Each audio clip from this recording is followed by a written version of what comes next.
Alrighty then, I am back out here working on my Snapper Series 6. So my job here now is to rewire it today, which is fairly simple because it's only a tractor and I'm doing a basic bare bones wiring system. Doesn't even have a charging system, but I did end up having to go out and buy a new battery. This is just a Walmart battery, nothing special, but there's very few places where you can get a battery for 20 bucks. So that's all I got. So I'm going to slip this into its battery spot and get to wiring. It's pretty basic. It's 2 wires that are going to end up controlling the tractor. So there's not really much to it. So I'll probably do the work and then come back and explain after, because it's not really terribly interesting and there's only 2 wires. I suppose just to give you a basic overview, the battery goes in that spot there. There's a tray that it sits into. I have this universal solenoid that I picked up on Amazon for $9. Home Depot son of a bitch. It's over there now, but Home Depot sells universal ignition switches, so I got one of those. It's also like $9. But the ignition is going to go mounted there in the stock location. Wire is going to go back here, hooked up to the solenoid with the ground and whatnot for a kill switch, and then power is going to go from the battery through the solenoid out to the starter. I never ended up getting a seat, so that's my own fault. I forgot about that, so I'll have to reuse the factory seat for now and put like some kind of cover on it because it has mold and moss growing on it. Then I gotta get work on the mower deck, which I have a blade for, and I think the only part I'm going to have to go to a tractor supply for is a pulley. One of the pulleys is seized, but everything else is there. I even have the belt. So I think I just need to get the blade mounted and I should be able to mow grass. After I sharpen the blade, of course. But we'll get to that later. So as you can see, it's raining. Storm kinda rolled in really quick like.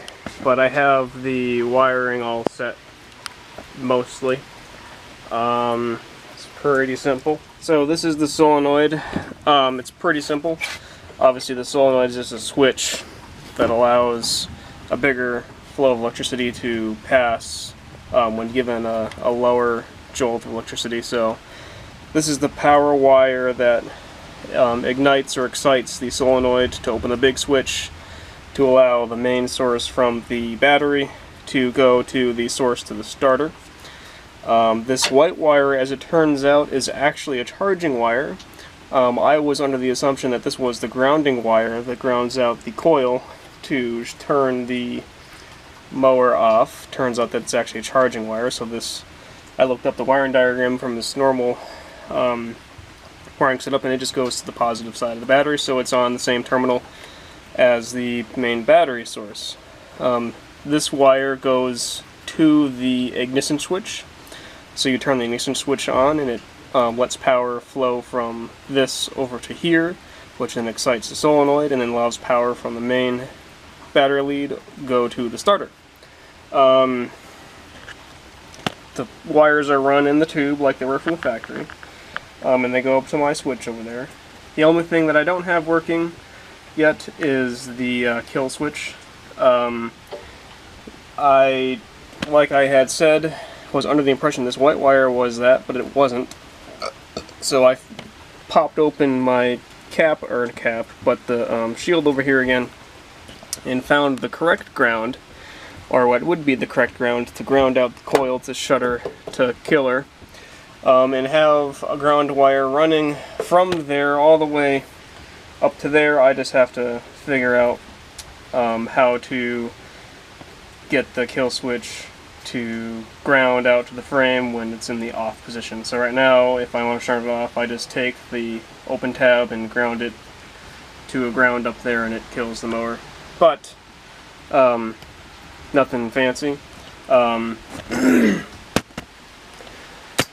did put the seat back on it and rode it around the yard a little bit just to see if everything still worked, and everything still worked. The only thing that kind of is wrong with it, and it kind of gets better as you work it in, is reverse. Doesn't really work, so I might need to get a drive pulley at some point to make the transmission happy again. But the seat is on there. It's kind of nasty, so I kind of sat on my own leg to not, get too nasty. But next step is to get the mower deck back together. So this pulley bearing is completely seized, so I tried to find one at Tractor Supply but couldn't find the right size with the right size bolt.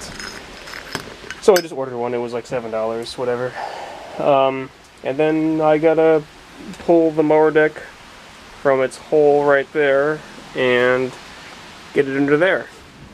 Alright, it is a much nicer, brighter, sunnier day today. I took the snapper back out of its spot and adjusted the carb so now it runs probably as good as it ever will. Before it kind of stumbled when you jumped from idle to fast and whatnot, and if you put a load on it, the carb would stumble for a bit before it came back and gave you power again. So I had to adjust the high and the low speed needle so it jumps off idle nice and strong now, and then when it's at high idle, or I should say running fast, it stays, you know, in the power. It's not too lean, too rich kind of thing. But I've got the mower deck over here. It needs two things that I know of. There's a bracket right there missing for the idler wheel, which I didn't end up being able to get. I had to order. I believe I said that. And then on the underside where the blade's attached, I have to make a bracket to attach the blade. Other than that, I think I have everything to put it back onto the tractor, but I'm not sure. It's been a few years or a couple years since I've looked at it, so I might get pissed off and realize I'm missing more parts and have to order something else. But yeah, gonna make some stuff. Alright, so I've had a slight change of plans. I started to make my bar to hold the blade in place, and I just decided that it wasn't going to work the way I wanted it to.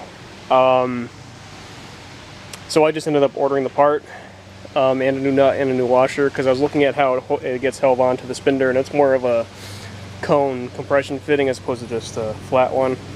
So I figured, you know what, I'll just order the part.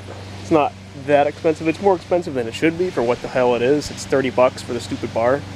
So that's kind of what motivated me to try and make it instead of just buying it from the first place. But I ended up just doing it. And that spindle also has a grease fitting, so I pumped a crap ton of grease in there.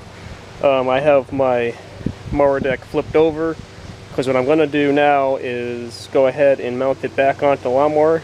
So since it's Sunday today, if I need any more parts to make it work, I can order them now.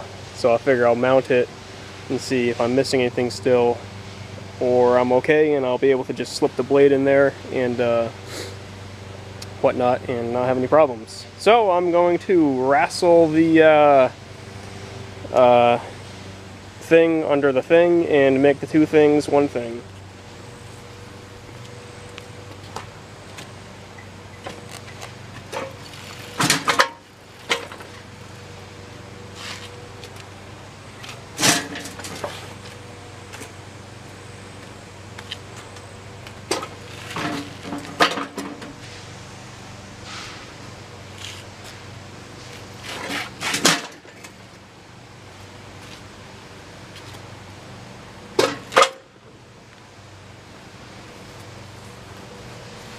Really looks like a lawn tractor again.